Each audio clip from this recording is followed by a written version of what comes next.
Good evening and welcome to yet another episode with International Internship University, which is a leading virtual education system and a global brand confederation, which is the most valuable and trusted worldwide and well-reputed in delivering innovative programs. Globally, it is a trusted name for quality training programs and is committed to providing better and virtual education to all the young learners of the globe. In a short span of time, IIU has spread its wings in 195 countries and 6 continents.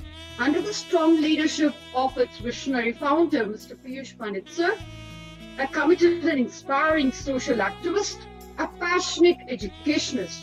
From the last 2 decades, the IIU has been providing education to students from various and social cultural backgrounds. Recently, IIU International Internship University had the World Education Summit and Awards. I would like to take this opportunity to congratulate them for organizing such a beautiful and grandiose event with Swarna Bharat Parivar Trust, SPB, on the 9th of April at International Center, New Delhi, India. The summit aimed to promote digital education and brought together experts from various countries to discuss the ways to improve the welfare of education across the globe. The summit was attended by representatives from 15 countries, and the event was graced by the presence of eminent personalities such as our founder of IIU and SPB Trust, Piyush Pandit Sir, Advocate Sanjeev Sahal Sir, Additional Advocate General Supreme Court of India, and Professor Darin Somnani, London, Mrs. Universe 2022 as the chief guest. In addition, several influential personalities and educators and change makers from India and abroad attended the event. During the event, over 101 global educators and edu-leaders, principals, directors, change makers, and women and influential personalities were honored with awards for the commendable work in the education sector and towards the society by the worthy hands of eminent dignitaries. The summit also recognized outstanding individuals through awards such as Bharat Shiksha Samman, Inspiring Women Awards, International Influencer Awards, and the Best Global Institution Award. I think IIU should have taken down. The event witnessed Mr. Piyush Pandit Sir receiving widespread recognition for his contribution towards fulfilling his mission that no child should be deprived of education worldwide. In addition, 10 foreign panelists discussed the world education policy and a concept coined by Mr. Piyush Pandit Sir, which is expected to be the game changer in the education industry to bring revolution, that is, educational renaissance. And more than anything, it's the highlight that IIU promoted free education for all and announced a scholarship of INR, Indian rupees, 5 lakh to James International School for providing free education to the deserving students. The Worldwide Summit and Awards provided a platform for experts from various countries to come together and discuss the ways to improve the education sector. The summit success was a testament to Mr. Piyush Pandit Sir's vision of promoting digitalized education for the betterment of society. The World's Education Summit and Awards was a great initiative by SPB Trust and IIU. As a stepping stone, I would say it's a milestone of worldwide education. So we should congratulate IIU for this commendable effort. So with heartiest congratulations from the bottom of my heart to each and every one who is associated with IIU, I would like to throw inside today's program. Thank you so much. Well, today we are going to talk about cognitive sciences in interdisciplinary learning. Cognito ergo sum. I think, therefore, I am here today. And I believe in one strong thing. Mind is not a vessel to be filled, but a fire to be kindled, as said by Plutarch. Some of the other eminent persons across the globe have mentioned that the world we have created is a process of our thinking. It cannot be changed without changing our thinking, as said by Albert Einstein. The essence of independent mind lies not in what it thinks, but how it thinks, as said by Christopher Hitchens. All these are related to the thought process, which needs a trigger, the spark. The trigger is a stimuli and action is a response. As we all know, for every action, there is an equal and opposite reaction. When there is a thought, the thought leads to action. But very importantly, we should be very careful on how we think. That's what we are going to see, and that is what the whole concept of cognitive science is all about.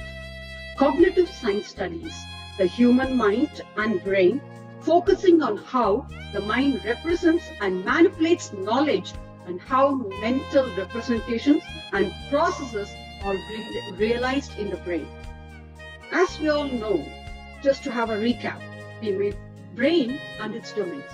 Professor Benjamin Bloom proposed his taxonomy for learning in 1956 and divided the education objectives into 3 domains that included cognitive, that's the mental, which deals with the knowledge and understanding, affective domain, which deals with the emotional feelings and attitude and involves our feelings and emotions, which emotionally and also appreciation, enthusiasm, motivation, attitudes, all these things come under affective domain. And the third domain is the psychomotor domain, which relates to the physical abilities. Those are the skills, coordination, the physical movement. Believe me, a holistic lesson developed by a teacher requires the inclusion of all these domains in constructing learning tasks for the students. It's not that ask them to think, guide them to how to think. The diversity in such learning tasks creates comparatively well-rounded, holistic, comprehensive and inclusive learning experience that meets several learning styles and learning modalities. When it comes to the cognitive domains or the great brain, what happens there? This cognitive science is an interdisciplinary field in those researchers from psychology, neuroscience, linguistics, philosophy, computer science, and anthropology seeking to understand the mind, considering the findings that are strong and clear enough to merit the classroom application, thereby creating an advantage for the learner's benefit. That's the impact, that's the outcome that we expect, right? These include encoding, storage, retrieval, all these all required from the memory domain, such as the successful memory phenomenon and the performance. In these domains, multiple essential features are necessary for understanding the processes involved. So, a brief history about this cognitive science. When did this start? When all these processes started? We're talking about thought process, we're talking about cognitive development, we're talking about science, cognitive science and everything. When did it start? Since the beginning of time, man has tried to understand his mind. Even today we do it. Hardly we achieve it, right? Some of the earliest writers spoke of the wonderful thought and the foolishness and the wisdom that mankind is capable of, often in equal measure. It wasn't until the 1800s, however, the science of psychology really began to develop, particularly in the field of experimental psychology. At this time, scientists adopted the theory of behaviorism, an idea that certain behaviors were programmed and would occur as a biological reaction to the stimuli. That's what we saw as a stimuli and a response. In 1960s, cognitive psychology became predominant, and since 1970s, more than the 60s.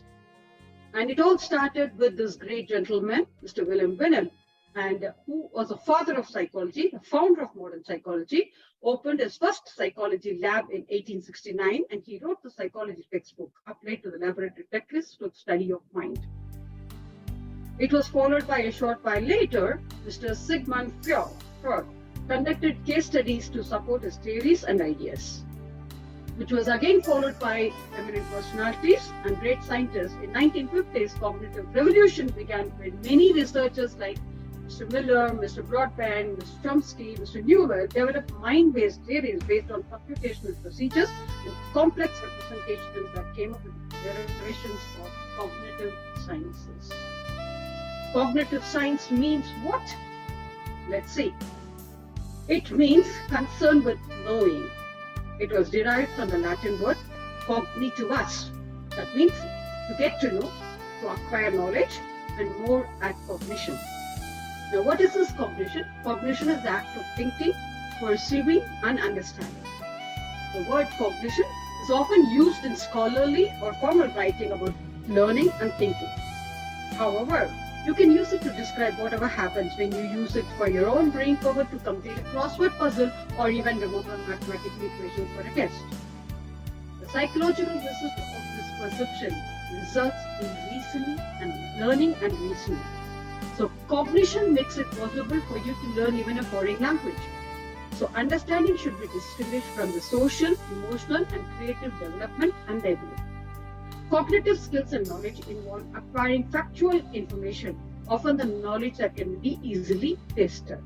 Thus, cognitive science evolved into a growing field of study that deals with the human perception, thinking, and learning. So, a central tenet of cognitive science is that complete understanding of the mind and the brain. That means we normally in the colloquial language we call it as mood, cannot be attained by studying only at one level. So it is a repeated task which has to be consistently handled on. A simple example would be the problem of remembering a phone number and recalling later. That's what is the cognitive sciences in simple words. So cognitive science studies however the mind works, functions and behaves. Is how the mind works, functions and behaves. As a scientific field of study, cognitive science requires applying multiple existing disciplines such as philosophy, neuroscience, artificial intelligence to understand how the brain makes a decision and performs a task. Cognitive science seeks to understand the intelligence and behavior which can help humans in many ways, such as by developing educational programs or building more innovative devices. Cognitive science is again an interdisciplinary scientific study of mind and its processes with input from linguistics, psychology, neuroscience, philosophy, computer science, artificial intelligence, and anthropology. It examines the nature, the tasks, and the functions of cognition. What are the different cognitive science theories that we have seen? And it could be in the form of a formal logic or rules or concepts or analogies or images, connectionism, theoretical neuroscience, based on deep learning, etc., etc., etc. But all these theories have an explanation pattern. For example, in case of concepts, people have a set of concepts that establish a part of kind of hierarchies and other associations. As we can see in neurons, atoms, formation, chemical bonds, etc. Many cognitive science theories represent this. And cognitive science is here broadly divided as the study of human mind, including the mental processes and architecture. Cognitive science methods. Cognitive scientists today often use computational modeling and theorizing to understand the mind and its intelligence. This will usually involve experimentation with willing human subjects. For example, undergraduates will often take part in laboratory experiments involving different types of thinking that are studied under controlled conditions. These experiments often involve deductive reasoning, where subjects form and apply ideas to various problems. One famous example of cognitive experiment is known to be the Stroop test, where participants are shown as words on screen, for example, red color, and in a range of different colors and say what color of the word is. So what they will say, the red will be in yellow color. So you will say red or yellow. So that's what is this cognitive test is the application of mind. The problem is that the test is designed to confuse the brain so that the word red may be displayed in yellow font.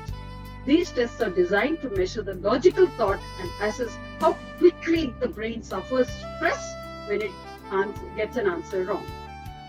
On the outline, very importantly, relating to today's topic, how can we relate this cognitive science to our education? As outlined principles for the future of teaching, learning, and assessment, these are the 12 norms that we have to follow.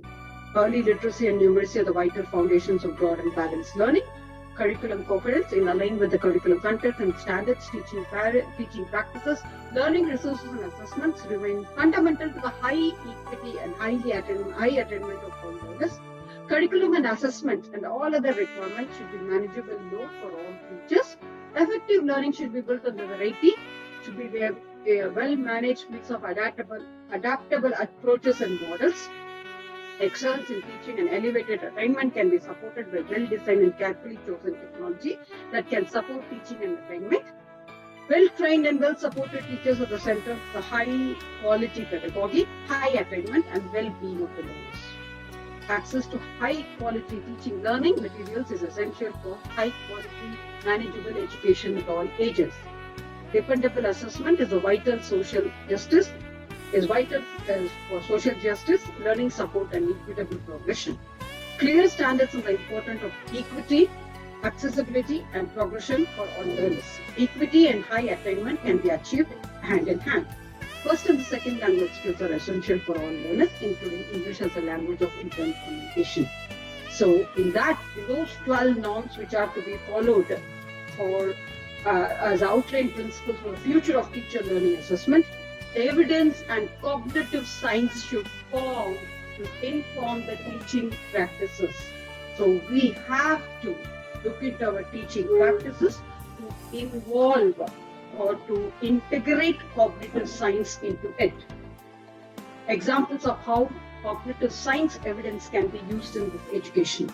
Many studies have investigated the potential for evidence from cognitive science to inform teaching learning. Some of the interesting relate to the usefulness of retrieval practice in learning, school sciences, and the use of cognitive science as a means of improving mathematics teaching and learning. Here we take a look of examples to see what benefits can arise, but also what can happen in the area overflows the evidence. Using retrieval practice to enhance science learning. Evidence of cognitive science has challenged the commonly held belief that elaborative study is better for learning than retrieval practice. Elaborative study methods require learners to organize new material and distinguish unique features of terms and concepts in the service of future retrieval. An example of such a method involves learners drawing a concept map of how they can understand the information and make connections between the concepts using reference material such as textbooks. A retrieval practice involves retrieving knowledge from memory, that is, reactivating the understanding and response to a question. Retrieval is not simply reproducing knowledge.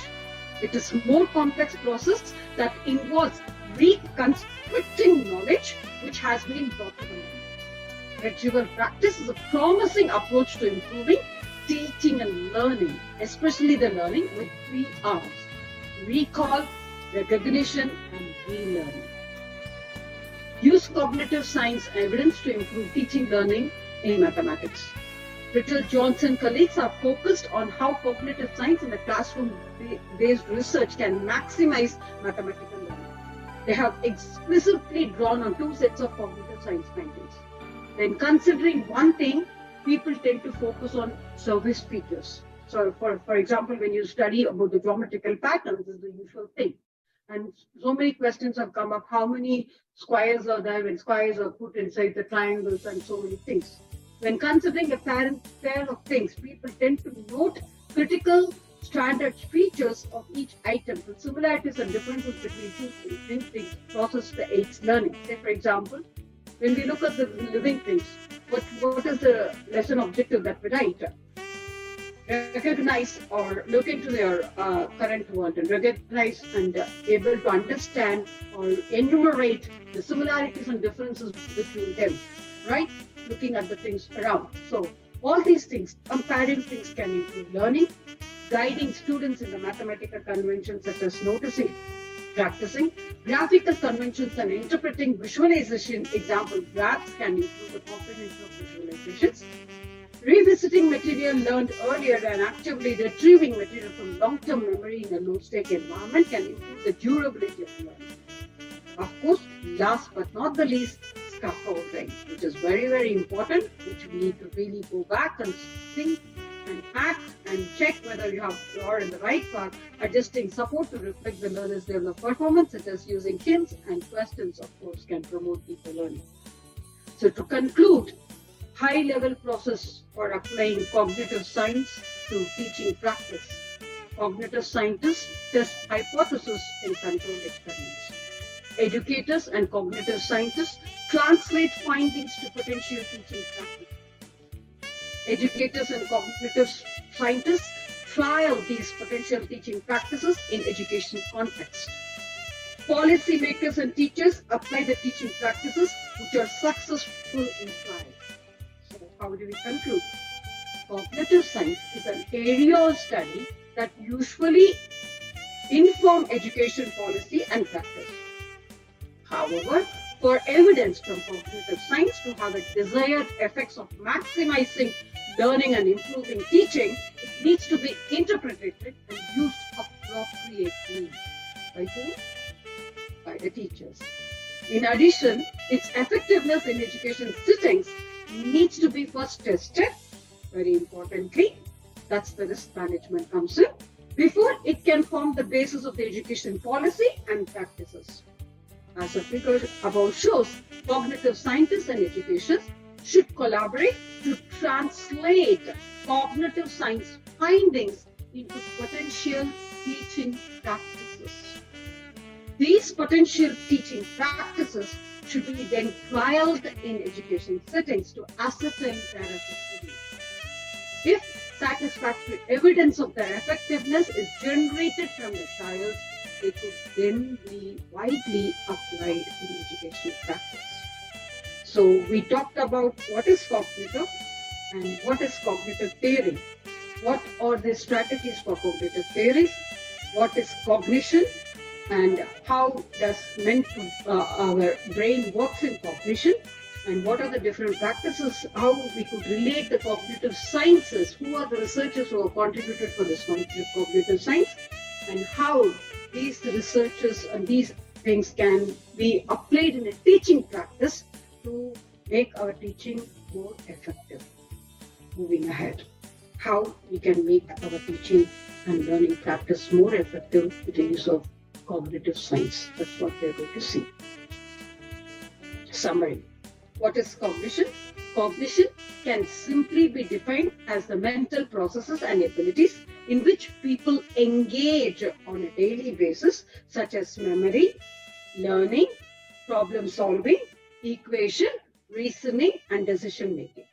Cognition helps to generate new knowledge through mental processes and also helps to use the knowledge that people have in daily life. Educational psychologists were especially interested in studying the cognitive process of individuals through growth and development of the children. Now, stages of cognitive development from children from birth to adulthood. So, everybody, all educators mostly would have heard this name, Jean Piaget, is specifically important in this sphere since he presented the stages of cognitive development in children from birth to adulthood. As we are going to apply, we have discussed about cognitive sciences being applied in learning environment. Now, learning environment includes the students who we are going to administer. So that also to be taken care of. So we should know the cognitive development about the students also. They are when it is from birth to 2 years, they are in a sensory motor stage where only the sensory organs, eyes, ears, nose, all senses, it works basically on the 5 senses. Pre-operational stage, that means 2 years to 7 years. That is actually the stage of foundation and key stage, where they learn to explore and learn new things. Concrete operational stage comes from 7 to 11 years, where it's kind of a middle school learning. and formal operation stage from adolescence to adulthood. So when we know our students much better, which stage they are, we will be able to apply those activities related to that particular age group, which are more relevant to that particular age group. So that's where these theories of according to the age level is very, very important that as educators we should be aware of. So cognition is defined as a mental action and process of acquiring knowledge and understanding through thought, experience and senses. So what are the cognitive skills that one acquires during this learning process? It's perception, visual perception, auditory perception. Attention is again a skill. Focused attention, sustained attention, divided attention.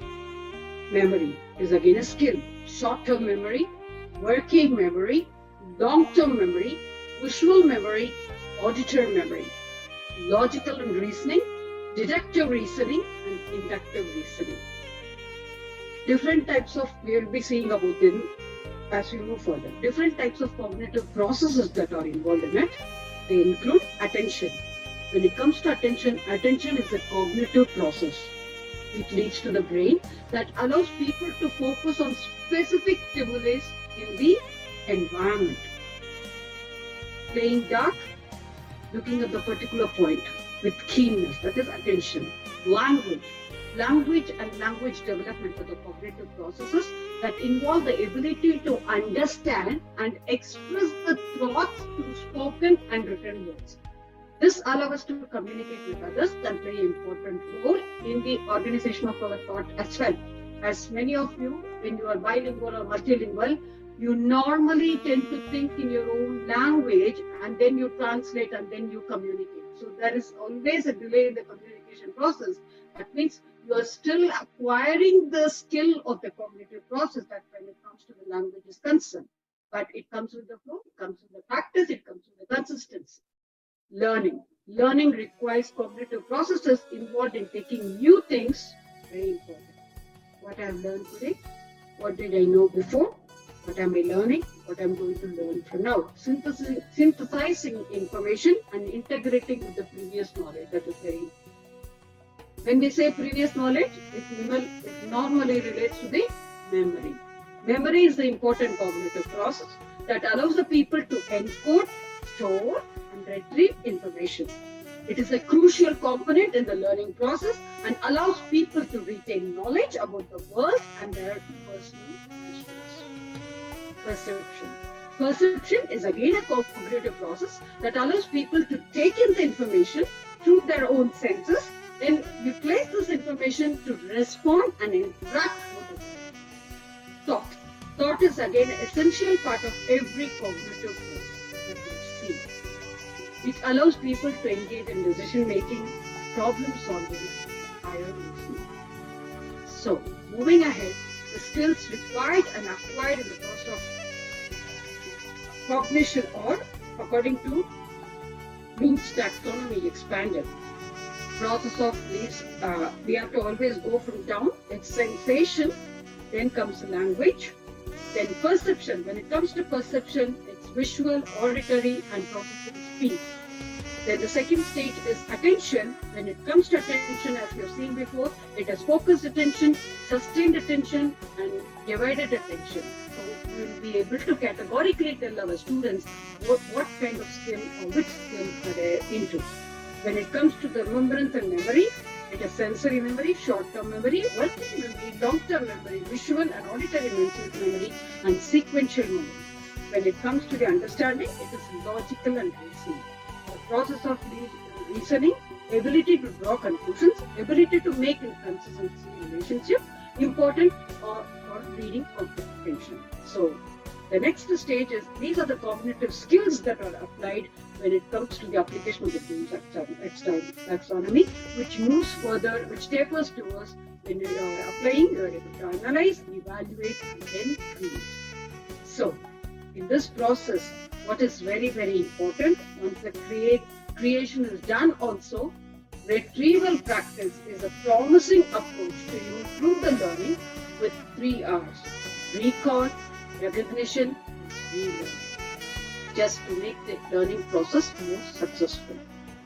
So cognition helps what people know and think, whereas cognitive factors in learning involves various cognitive components like attention, perception, executive function, and reasoning.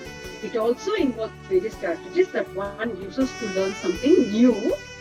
On the other hand, what improves the whole learning process is not cognition but metacognition. This is how people think about their own learning. How does it benefit us? Metacognitive factors involve monitoring and evaluation of the cognitive factors. You may learn in the learning process with all these skills of attention, perception, executive function, reasoning, etc., etc. You'll be learning, but how well you have learned. Have you learned it to the objective? That is decided by the metacognition. So, why? Because it helps you to monitor and evaluate and improve the final product. So, let's growing in the metacognitive garden. Let's start growing in the metacognitive garden. That is, I am thinking, I am noticing, and I'm wondering. We have created a society that honors the servant. But have we forgotten the gift? That's what we should think, because our fruitful thing lies here in the gift. That is the learning of the learners. So the intuitive mind is a sacred gift, but a rational mind is a faithful servant. Hope you all agree with me.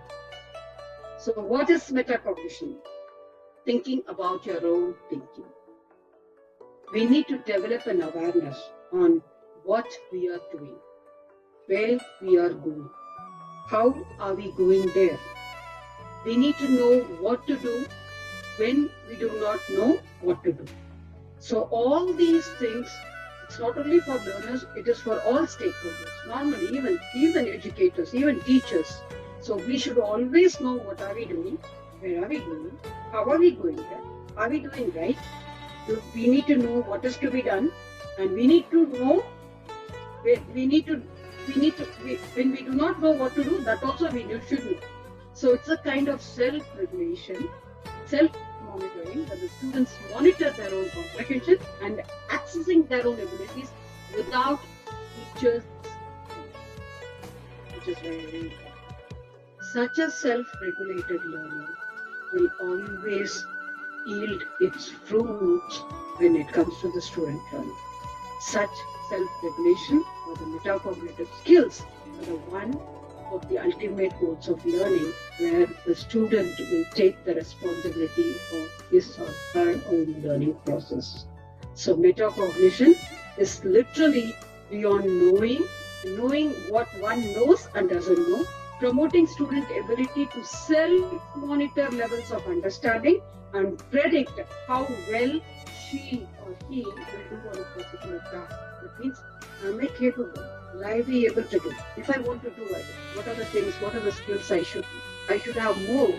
So looking into yourself, you are able to improve yourself, and you are able to equip yourself, able to empower yourself so as to be successful in the learning process. So metacognition is thinking about thinking, and knowledge and understanding of what we know, how we think, including the ability to regulate our thinking as we already discussed. So it helps students to self-regulate, which is very, very important. So what is metacognition? Metacognition is thinking about thinking. It allows us to complete a given task well through planning, monitoring, evaluating, and comprehending. This means while cognitive process allows normal functioning of individuals, metacognition takes it to the higher level of making a person more aware of his or her cognitive process. So metacognition helps you to improve on all these processes. It helps you to plan very nicely, well ahead. It helps to monitor your performance. It helps to evaluate yourself, and it helps to monitor, it helps to comprehend your progress. So for example, imagine a child who is completing a mathematical question. The cognitive process would allow the child to complete the task. However, the metacognition would help to double check through monitoring and evaluating the answer. In this sense, metacognition helps to verify and build the confidence of the child. This is why it can be said as metacognition helps in successful learning. So I hope everybody will agree with the fact that metacognition helps impact the learning process and the outcome. Metacognition is the awareness of one's own learning and the thought process, definitely. It entails understanding of the goals of the learning processes, figuring out the best strategies for learning, and assessing whether the learning goals are being met. Metacognitive strategies empower students to think about their own thinking. This awareness of the learning process enhances their control over their own learning. It also enhances personal capacity for the self-regulation and managing one's own motivation for learning. Metacognition, simply put, is simply the process about thinking. It is important in every aspect of school and life since it involves self-regulation, reflection on one's current position, future goals, potential actions and strategies and lessons. So when students are metacognitive, they understand it better, themselves as learners and also the given task, whether I will be able to do what I know, what I need to know, and the various strategies, how to use them in a variety of situations. Say, for example, 4 types of self-addressed metacognitive question. When it comes to comprehension, what is this question? And connection, how is this problem? Like one I already solved, this is the same one. Strategic, why is this strategy the best to solve the problem? Reflection, does the solution really make sense? So it tells them about before, during, after the instruction process.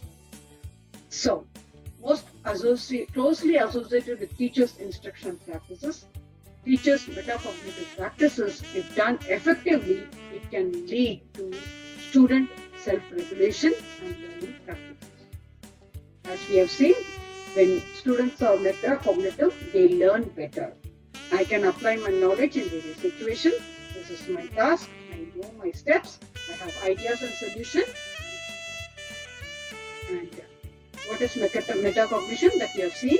Awareness of one's own actions and their effects, posing internal questions to find the information and meaning, developing mental maps, pictures and plans, monitoring plans through a process and revising plans when they do not work, self-evaluating a complete plan.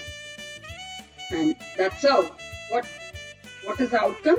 It shapes active rather than passive learner, giving students a self-control over learning, promotes deeper learning, makes students aware of their own thinking.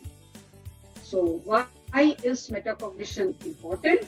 It improves their planning skills, monitoring skills, evaluating skills, resourcing skills, grouping skills, note-taking skills, pre-testing skills and complex tasks, and also helps them in summarizing, deduction, induction, concept mapping, peer instruction, elaboration, Socratic dialogues, and knowledge and KW charts and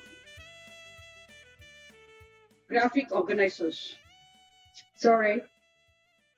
Metacognition in summary, thinking about thinking occurs before and after doing a task, before plan, during self-monitor, after evaluate and improve, and adaptation of the same in a learning environment involves strategies and approaches.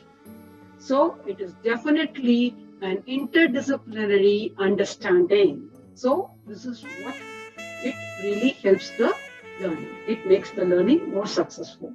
In summary, metacognition is thinking about thinking, occurs before, during, and after doing the task. Before, it helps in planning stage. During, it helps to self-monitor. After the task, it helps them to evaluate and improve. Adaptation of these metacognition theories in a learning environment involves strategies and approaches. Let's see about the strategies. When it comes to the instructional strategies, it characterizes performances. That is, students' academic process. This we all know, SAMing, is student function of innate ability, learned ability, motivation, effort, and the environment. That makes the student aware that they are responsible of their own learning. It states objectives of learning outcomes, provide practices, tests, and homeworks. So we need to provide guided practice before homework. As students participate in a complex task such as presentation and report writing as well. Instructional strategies number 2, for monitor student progress and provide feedback as educators, distinguish deep and surface learning, promote reciprocal teaching and reading, provide information about reading techniques, teach content in multiple contexts such as reading, discussion, labs, demos, presentation, and provide abstract representation. Instructional strategies number 3, address preconceptions, identify relevant knowledge and skills, very importantly, explicitly define, characterize metacognitive and self-regulatory approaches, teach mastery skills, provide information about study skills, time and effort, set high expectations for student performances. Now, instructional strategies number 4, use mnemonics. Inform assessment should focus on making students' thinking visible both to teachers and students, encourage reflection and revision, provide timely and usual feedback. Planning for instruction should include the analysis of the required knowledge and the skills required for problem solving. So metacognition is a self-regulated learning, a process by which a person actively searches for relationships and patterns to resolve contradictions and bring coherence out of a set of experiences. Contradictions lead to disequilibrium, accommodation, and assimilation. Self-regulation begins with exploration and progresses through invention and application. The work of self-regulation calls the students to identify patterns, draw inferences, and make comparisons. Self-regulation is essential in order to increase both declarative and procedural knowledge. So, when it comes to the self-regulatory strategies, these are the things as educators we should never fail to do. Compare performance against a set of performance standards. Compare performance against stated objectives. Predict outcomes on various tasks. Reciprocal reading. Reciprocal teaching. Self-regulatory strategies 2. Note failures to comprehend. Give them practice tests. Plan ahead and apportion time and memory. Promote active listening.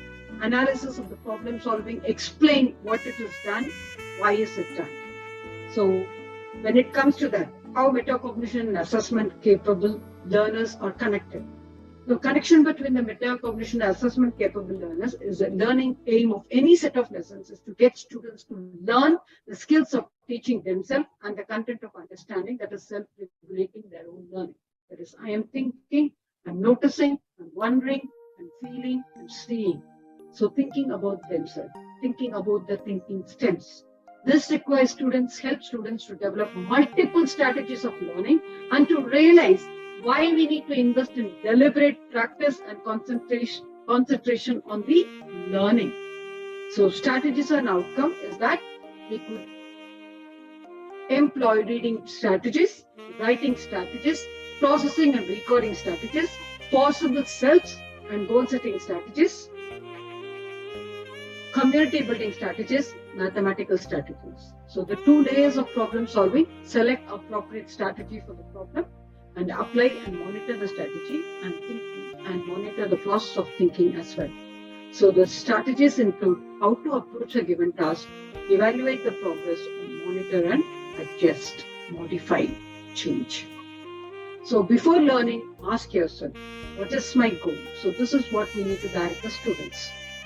Before learning, ask yourself, what is my goal? What is the best way to reach it? Have I done a task like this before? Will that same approach work this time? If not, what is the best plan for doing this task?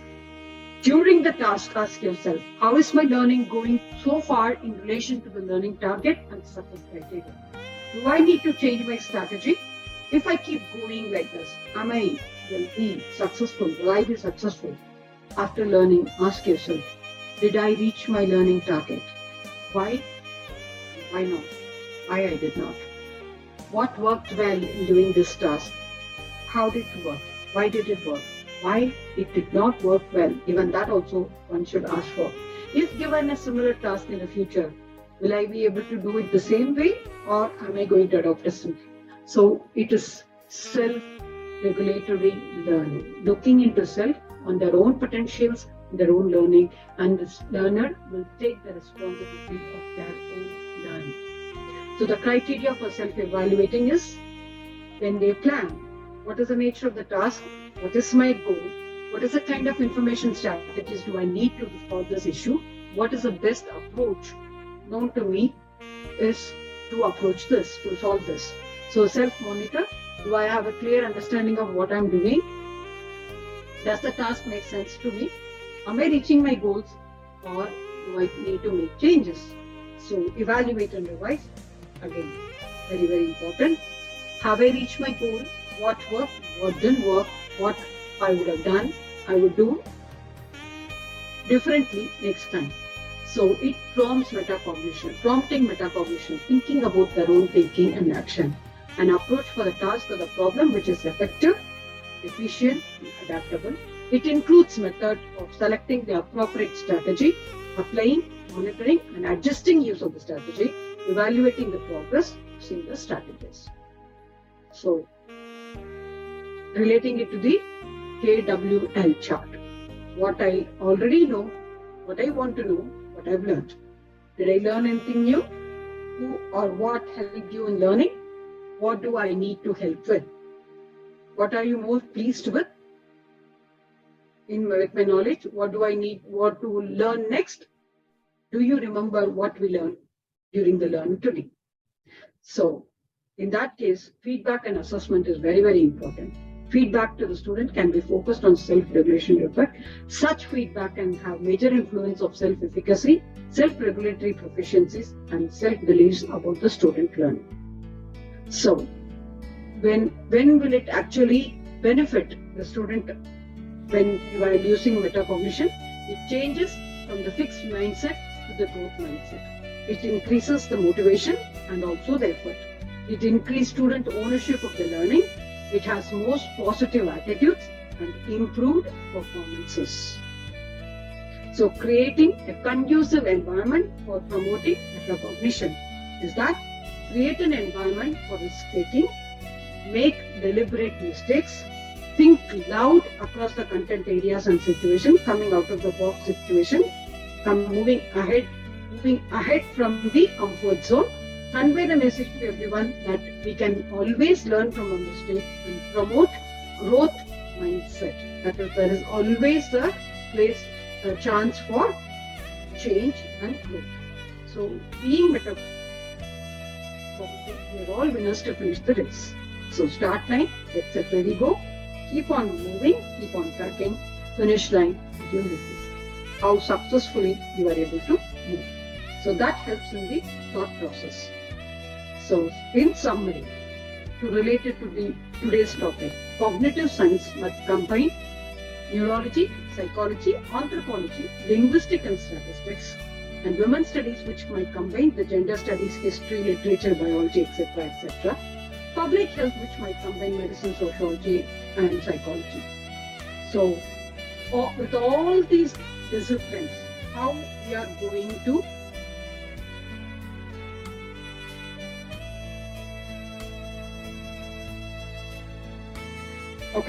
a simple strategic solution is interdisciplinary instruction.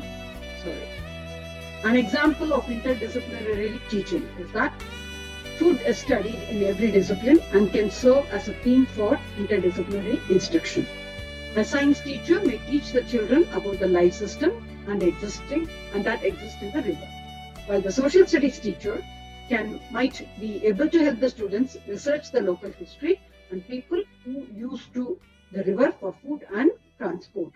So these all things, this helps with the metacognition that benefits the interdisciplinary learning. It is student-centric, it increases with increased cognitive gains, authentic real life learning environment, increased critical thinking and problem solving skills, highly engaging with the highlights of the learner, strength but not the shortcomings. So it opens doors for the students to develop interest in a variety of the content areas. So definitely it is an engaging and relevant pedagogy. Interdisciplinary instruction is engaging students because it is structured in a way that moves from student learning beyond just learning for learning's sake. When interdisciplinary instruction, students are assessed on the effectiveness with which they create solutions to real world problems, which is very, very important. Any education which is not related to life is not an education at all. So when students are allowed to take the lead on their learning by practicing critical thinking and extend beyond the classroom boundaries, students will naturally become more engaged in their learning. Why does interdisciplinary approach to learning lead to student success? Because it focuses on student-centered learning, critical thinking skills, and problem-solving strategies. So through interdisciplinary learning, students are challenged to discover meaningful connections between the content areas that they have traditionally been taught in isolation. That discovery of connection allows the students to apply concepts and new understandings in a novel and creative ways, positioning them as innovators, problem solvers, and critical thinkers. Rather than striding towards a predetermined conclusion or a correct answer, students will direct their own learning by determining themselves for what the output of the inquiry will be. Learning relates to directly students' own experience, assets, and ideas. Thereby, it will enhance their critical thinking skills. Developing students' critical thinking skills empowers them to make sense of the world around them through rational, curious lens. Interdisciplinary learning encourages students to reflect critically on every new single idea, issue they encounter, considering it from multiple perspectives. At the same time, they become more deeply aware of their own perspectives, including their values, beliefs, and attitudes, enabling them to recognize and deconstruct bias in them and others. Further, thinking critically through interdisciplinary learning approach allows the students to identify global concepts and that cut across disciplines and apply those concepts in immediate ways. Where there is rarely only one way to solve a problem, it is also rare that evidence-based solutions to the problem lie exclusively in one content area.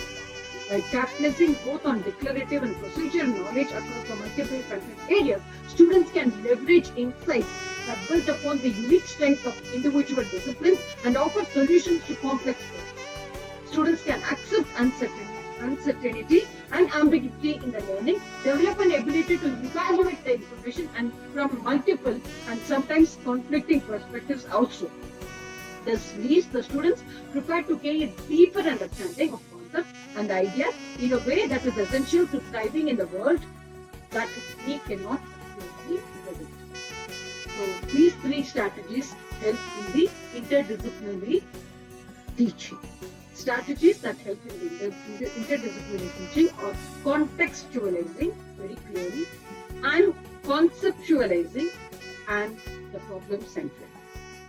So with these three strategies, with these three approaches of the interdisciplinary teaching, social sciences, multi-cross and transdisciplinary will be able to provide an inclusive delivery. That is what is very important, because in a class of 50, 60, it is definitely a heterogeneous mixture. So we cannot have one set of problems, one set of tasks, one worksheet, one task for all the 60 students. So it should be an inclusive based, knowing about the students very well, their capacities very well, their thought process very well. That's how it really helps. So para-education in a regular classroom, what are the pros and cons? That's what we are going to see. A para-education in a classroom situation, what to do, how to go about with them. As we all know, we are all unique. Nobody thinks the same way. Not everyone thinks the same way. So, Everybody experiences the world differently. These differences are inherent from the neurology that we have studied in the ways our brains are wired to process and respond to information. So neurodiversity in the classroom is something which we cannot.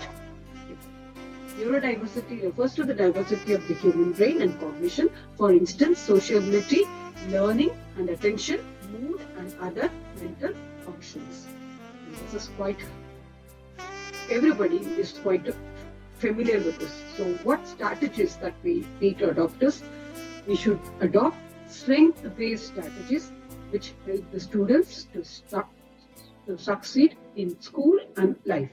So work on the strength of the students rather than working on the shortcomings of the students. So what is neurodiversity? It is a paradigm shift in our thinking process that helps to look at brain's diversity and the thought process, the biodiversity and the cultural diversity. Coined in 1990s by the journalist and autism advocate, the phenomenon was used to reflect difficulties people face and positive dimensions of their lives. Neurodiversity refers to many different types of neurological differences in people with dyslexia, dyspraxia, autism and ADHD among others, where people quite literally think differently. The idea is to focus on diversity rather than disability. So guided positive niche construction, practice differentiating instructions from neurodiverse brain. Includes components of positive niche construction, strength awareness, positive role models, technology assistance and universal design learning, strength-based learning strategies and processes, positive career aspirations, and environmental modification also caters to that. So a strength-based classroom place where students with all sorts of labels come together as equals to form a new type of learning environment. One where there is no such thing as a normal student, where each and every learner is looked so wonderful. So modifications in the school environment that allows a seamless inclusion of neurodiverse students in the regular classroom, and timely information about how to integrate these strategies and assessment for each and every category with standard expectations. So if it is strength-based learning strategies, how or what a teacher should do: provide quiet area and clearly defined space for regular. Administer multi-sensory learning to teach skills. Variety ways of expressing oneself should be encouraged in a classroom situation. Model appropriate behaviors through role model or videos or thoughts. Games and activities to practice social interaction. Rich network of human resources, both inside and outside of the school, that educators can draw upon to support the social and emotional lives of the neurodiverse students. Equip sessions with AI and AR for students to explore. Artificial intelligence and augmented reality. Computer programs and applications that allow students with special needs to overcome obstacles and achieve success. Innovative learning strategies that are tailored to each and every student's unique strengths should be administered. And also, don't give up on the 7 C's of resilience, that is building up competence, building up confidence, building connections, building up character, then contribution, and building up self-control. Competence describes the feeling of knowing how we can handle the situation effectively. We can help the development of competence. How?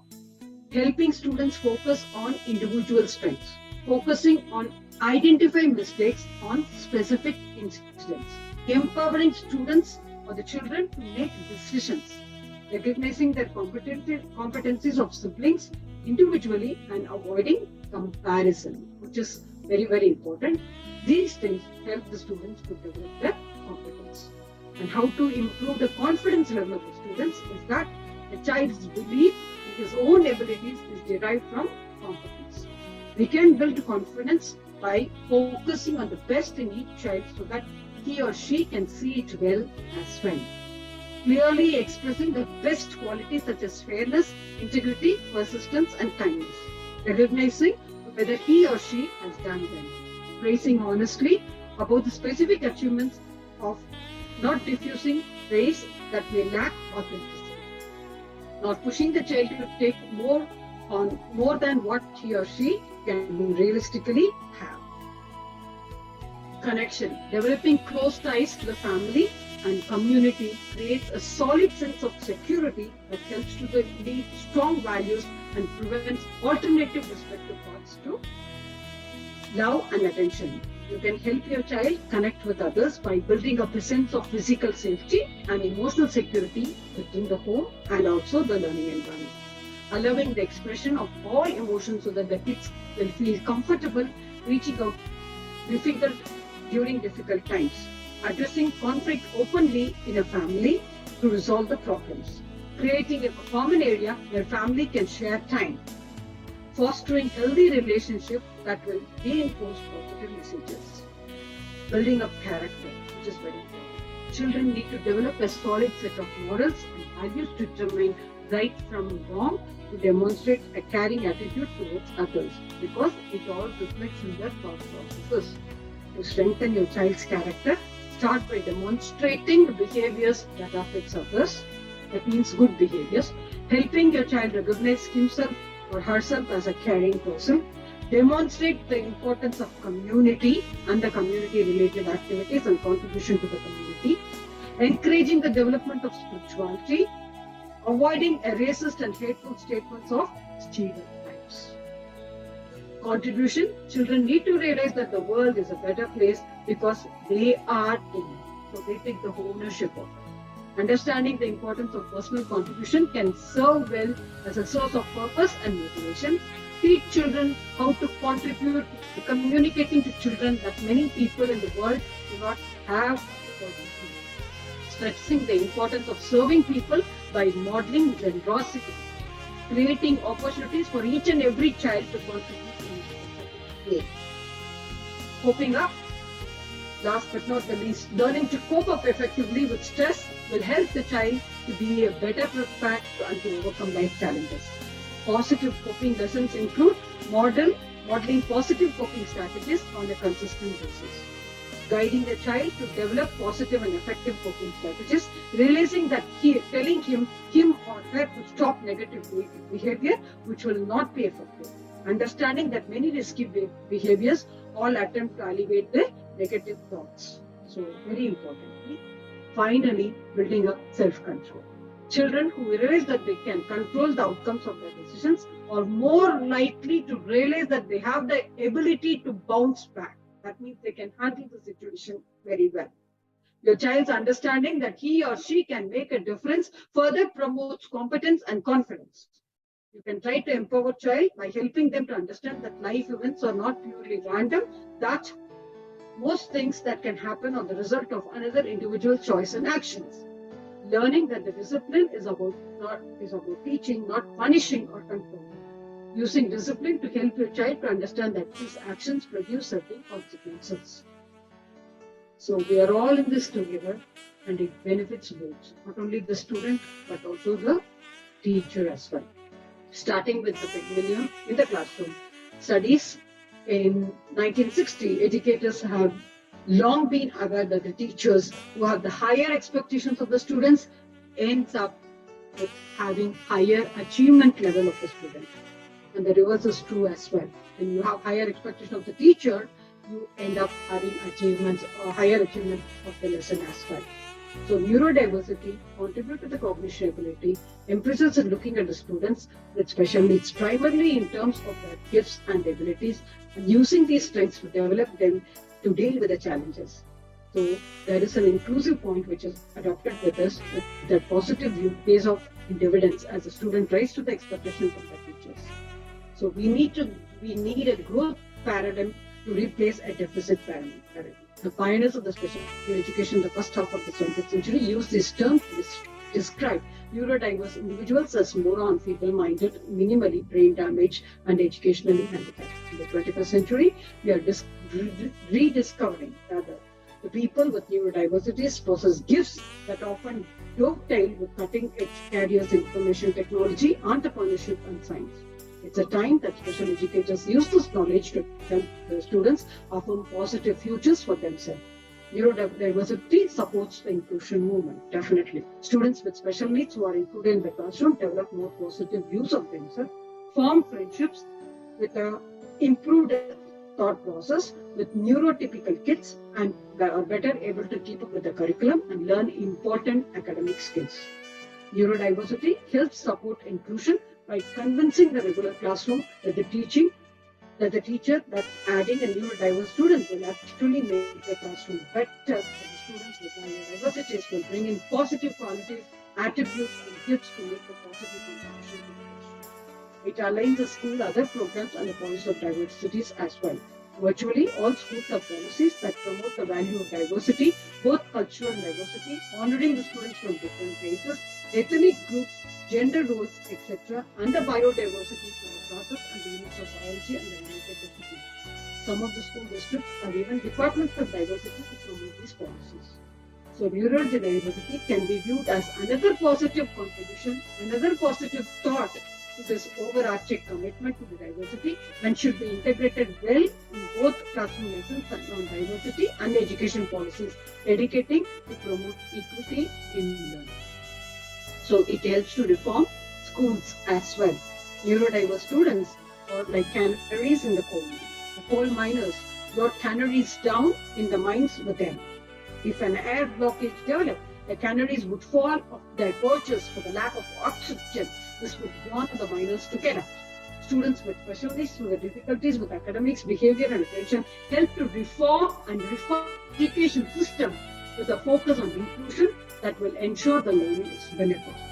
So this means that this helps and it contributes more to the interdisciplinary, not only to the subject, but also to the students' differences. This means more hands-on learning, experiential learning, project-based learning, expeditionary learning, art-based learning, brain-based learning are the main focus of the universal design of this learning that help the learners with the neurodiversities that will benefit all learners and the community. So definitely this can change the world. That is neurodiversity with the interdisciplinary learning. So we typically think of those individuals who have had a greatest impact on the world as super individuals who had an extraordinary power and expertise. However, when you begin to look at these individuals' lives, you see something entirely different. These individuals have both strengths and significant challenges. Some examples I would like to mention are Winston Churchill has the conduct disorder and speech impediment.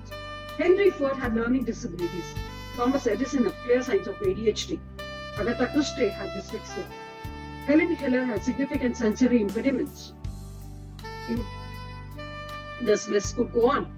This should remind us that the kids with special needs in our classroom may be the ones who take the crucial discoveries of the key decisions for the world in the coming decade. As the line goes, the imitation games, the story of computer prisoner, Alan Turing. Sometimes it is people, no one can imagine anything of who do the things no one can imagine.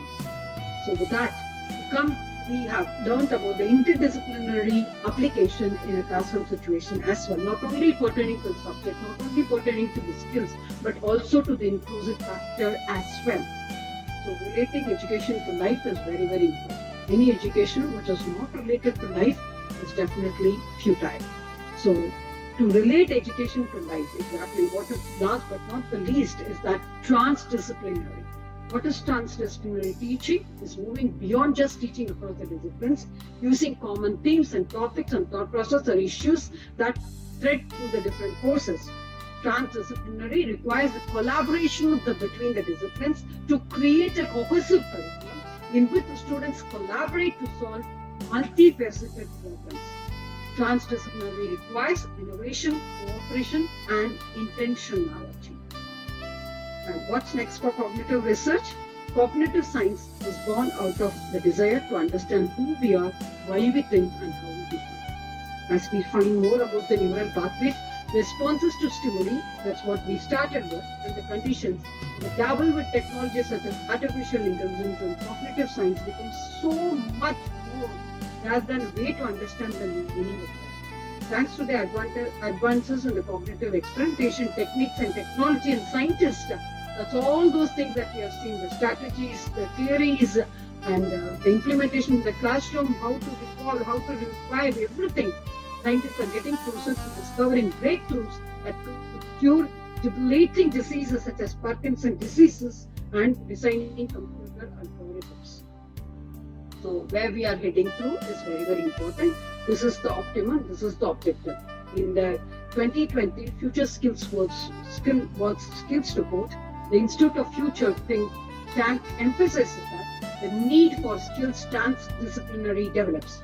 Many of the today's global problems are just too complex to be solved by one specialized discipline.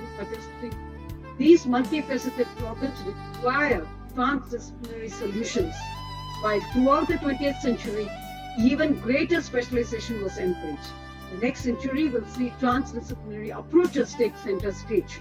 They describe the desired future workers as needing to speak language of multiple disciplines with an in-depth understanding of one or more fields, but also be able to converse in the language of a broader range of disciplines. In sum, transdisciplinary provides the students with the skills and complexity of the thought that the employers are seeking in the future workplace, and well-developed transdisciplinary programs in higher education provide students with unique opportunities to develop their skills. With that, we come to the end that cognitive sciences integration into the interdisciplinary learning from different walks of life perceived education as not a preparation for life, but life itself. Thank you so much. On that note, I would like to extend a sincere thanks to IIU for giving me this wonderful opportunity, as they have always been inspiring, inventing, and igniting in minds. Thank you so much. A special regards and thanks to Mr. Piyush Pandit sir, the whole team of IIU for doing such a fabulous job. And then many thanks to all the wonderful audience who have been with me. And my simple apologies for not sharing the screen with you. Sorry. Thank you so much.